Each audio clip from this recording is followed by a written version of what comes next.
This is Democracy Now! I'm Amy Goodman. With midterm elections in the United States 2 weeks away, Democrats are facing tight races, even in places like New York State, where they've been the dominant party for 2 decades. New York's Democratic Governor Kathy Hochul has a single-digit lead over her Republican challenger, Lee Zeldin, a Trump acolyte. The two have their first and only debate tonight. Meanwhile, Democratic Congressmember Sean Patrick Maloney of New York, chair of the Democratic Congressional Campaign Committee and a 5-term incumbent, is facing a stiff challenge. His race now considered a toss-up by analysts. Nationwide, 35 Senate races are up for grabs. Republican-held Senate seats targeted by Democrats are extremely close in Wisconsin and Pennsylvania, where Democratic Lieutenant Governor John Fetterman faces Republican Mehmet Oz in their first and only debate tonight. For more, we're joined by 2 guests who write about this and so much more in their new report titled Crushing the GOP 2022. Mark Green, political organizer, author; Ralph Nader, legendary consumer advocate, corporate critic, 4-time presidential candidate Ralph Nader. Together, they formed a project called Winning America. As the Washington Post noted in a recent profile of Ralph Nader, for the first time in his 88 years, Ralph Nader's campaigning for the Democrats, not against them. Ralph Nader is the author of many books, including Breaking Through Power, It's Easier Than We Think. And Mark Green just wrote an op-ed for the New York Daily News headlined, Democrats' Closing Pitch: The Party Needs to Sharpen Its Message Now. We welcome you both to Democracy Now! Ralph Nader, let's begin with you. As you join us on the phone from your home in Connecticut, talk about what you feel the Democrats are doing wrong right now. Well, what they've got to do is authenticate their message and their rhetoric where people live, work, and raise their families, often called kitchen table issues. And they've got to compare and contrast life under the authoritarian, bigoted, corporate indentured GOP with life under the Democrats. For example, 25 million people will get a raise to $15 minimum wage under the Democrats. The GOP is against that. The assault on children by the GOP is absolutely stunning, from not using available Medicaid funds to insure them, to exposing them to hazardous pesticides, and denying paid family leave and sick leave. The GOP is against that. The $300 a month child tax credit to 58 million children in our country, cutting poverty, child poverty by a third, was suspended because of GOP opposition in January. And it continues. Voters will be more repressed under the GOP. Precinct workers will be more intimidated under the GOP. They're trying to steal the election while they accuse the Democrats of stealing the 2020 election. In area after area, the Democrats are not rebutting and taking the offensive, which is what politics is all about in an electoral campaign. The GOP is the party of anxiety, fear, and dread. You can document that from A to Z, and they're not being adequately rebutted. Midnight campaigning, over 25 million workers work the midnight shift. They're ignored by candidates. What the candidates now in Pennsylvania, Ohio, Florida, Texas have got to do is campaign all night for all the workers who keep the country going while we're asleep. And recognize them, respect them. They're hospital workers, nursing home, police, fire, emergency people working in the midnight shift in factories. So this report, winningamerica.net, you can get the whole report, is full of the best presentations by 24 civic leaders and advocates who know how to talk to people. They don't stratify people left, right, conservative, liberal when they advance their causes. All of this is presented to the Democratic candidates and the Democratic Party free.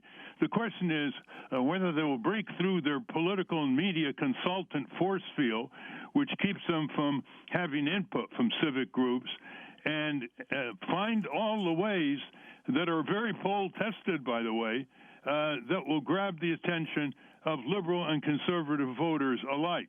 A lot of the issues are boiled down in this report under a 2-page card, in effect. Your choice in 2022, compare the Democrats and GOP, and the GOP is against every one of these, whether it's minimum wage, strengthening gun safety laws, taxing the wealthiest firms and the super rich, guaranteeing freedom and equality for women, ending the dark money in campaigns, providing Medicare for all, raising frozen Social Security benefits, restoring voter rights, funding child care and sick leave, fighting climate violence with renewable energy, reducing skyrocketing drug prices, and increasing funding to prosecute corporate crooks. All of those are opposed by the GOP. So politics is a practice in contrast, and the Democrats have got to get with it and learn how to communicate, especially with millions of blue-collar workers who have deserted the Democratic Party and broken the FDR coalition that won so many elections. It seems winningamerica.net. It seems, Ralph, that Democrats are, in some cases, more afraid of being called socialist than they are afraid of Republicans. Can you respond to that? Yeah, well, that's why they've got to learn how to rebut, and it's not too late in the next 2 weeks to do that. When they're accused of being socialists, there are three rebuttals. One, oh, you Republicans are against socialism. I know why you're saying that, because you hate Medicare. You hate the post office. You hate Medicaid. You hate public drinking water departments. You hate public schools. You hate Social Security. That's why you're talking socialism. But you are really corporate socialists. You want to bail out every corporation of any size. You want to subsidize, hand out all kinds of stuff to corporations in a mockery of your so-called free market philosophy. The same with defunding the police. The Republicans are defunding the corporate crime police. And let me tell you, when you're talking about death, injury, and disease, corporate crime towers over street crime. Just think of the opiates and almost 1 million Americans who've died from the criminal promotion of the opiates throughout the country, and these corporate crooks got away with it. You get a 90% poll on prosecuting corporate crooks and increasing the corporate crime enforcement budget. And the same at the street level. The Democrats are for community policing. They want safer guns. They don't want that many guns on the streets. The Republicans on the other side on that. This report, winningamerica.net, is full of the best thoughts of these civic leaders who have helped change America, but have been excluded by the political media consultants surrounding these Democratic candidates because they want the 15% commission on TV ads, and they don't know a ground game from anything. They're not interested in a ground game to get the vote out and to get more voter registration because they don't get a commission on that. Well, Mark Green, you have run for office. You're a keen observer of all these races around the country right now, as one after another is now being called, a toss-up. What do you think the Democrats are failing to do, and particularly talk about the focus on Donald Trump? Well, thank you, Amy, and thank you, Ralph. Ralph just, as he has throughout his entire public life, been comprehensive about how the Republicans are blocking Democrats from delivering on their wallets and their rights. That would be a great starting point at the beginning of a midterm election that ultimately is about democracy versus fascism.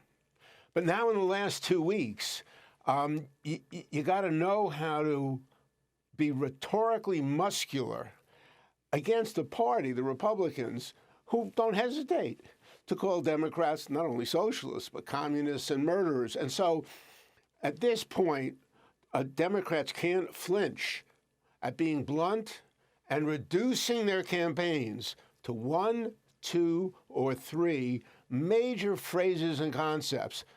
Because like it or not, 5-second voters, regrettably, have responded to these loaded phrases, woke, cancel, grooming.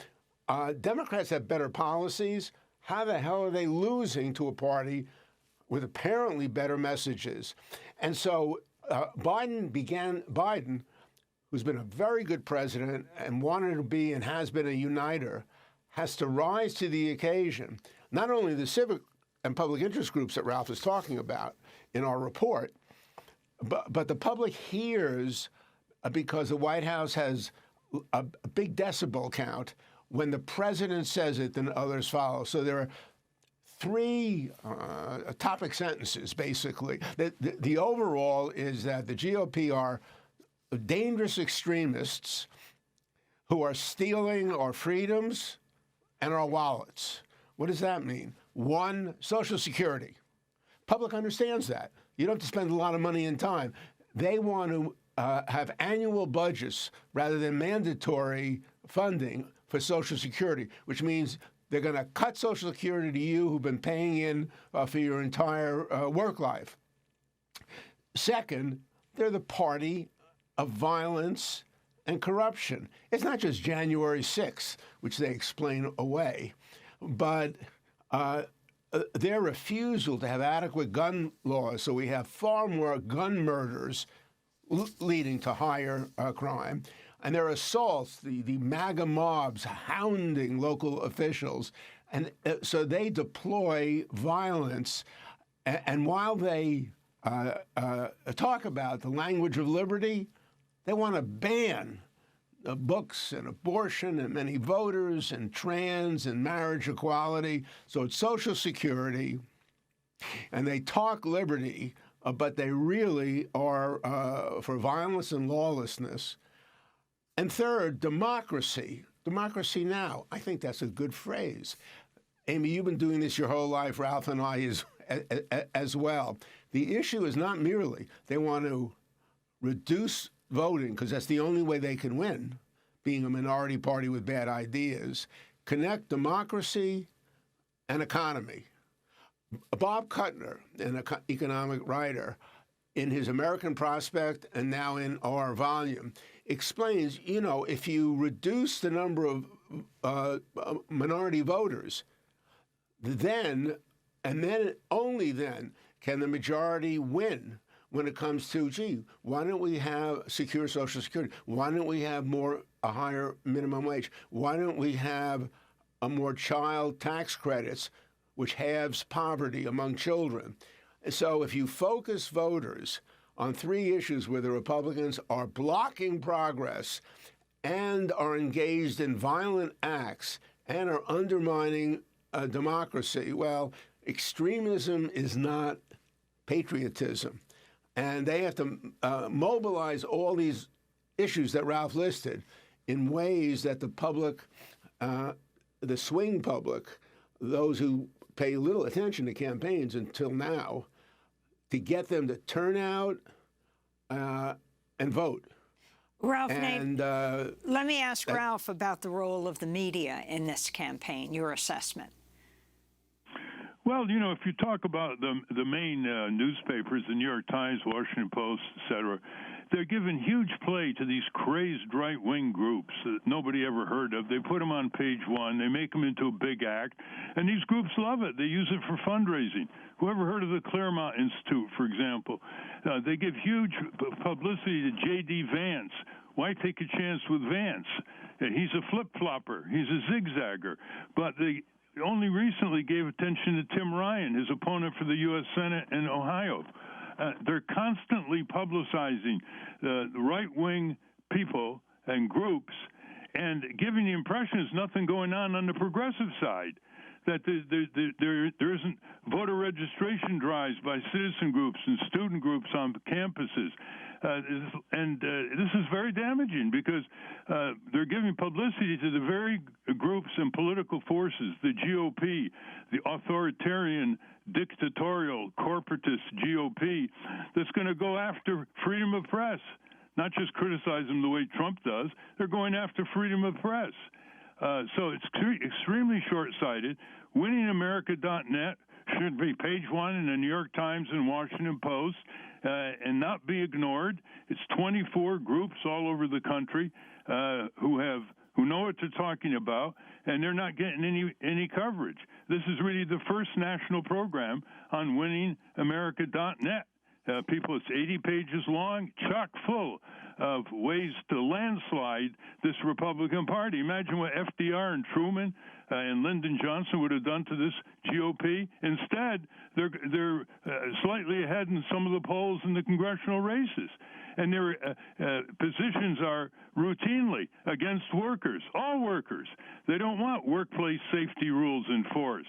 They don't want worker pensions protected from corporate looting. They don't want workers to have a living wage. They don't want all workers to have health insurance. Why are workers voting for them? It's the default of the Democratic Party. This party doesn't know how to win. And these Ralph, civic groups do you are think saying, you're the only ones standing, defending our republic. So we're going to show you how to win. Do you think President Biden should run again, Ralph? Now you're getting into the presidential races here. It's far too speculative to say one way or another. I don't believe he would be too old to run. But we need a whole new generation of political and civic leaders who understand what the Constitution's all about, how to end empire, how to put corporations as our servants, not our masters, and how to develop access to justice and fight corporate judges. Biden's done a good job on trying to fight corporate judges in the nominations that he's put to the U.S. Senate. Ralph Nader, you are 88 years old. You have campaigned as an independent and a Green throughout your political life. You ran for president 4 times. Why now throw in your lot with the Democrats?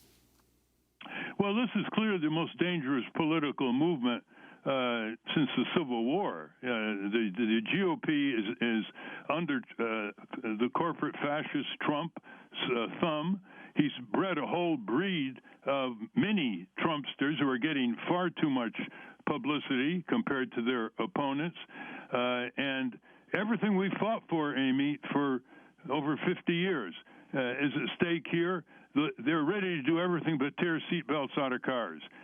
They want to let Wall Street lie, cheat, and steal with impunity. They want to make sure the corporate crime wave continues to roll across America against workers and consumers and the elderly and children. So this is an order of magnitude we've never seen before. We've never seen a party so deliberately trying to repress the vote. We have 10 seconds. Pardon? We have 10 seconds. Yeah, we've never seen a party literally trying to repress the vote, miscount the vote, purge the vote, intimidate precinct worker volunteers, and steal elections. They've actually basically said, any election we lose is because it's been stolen from us. That's the word of a dictatorship party. We have to leave it there, Ralph. We want to thank you so much for being with us, legendary consumer advocate, and Mark Green, political organizer and activist. I'm Amy Goodman. Stay safe.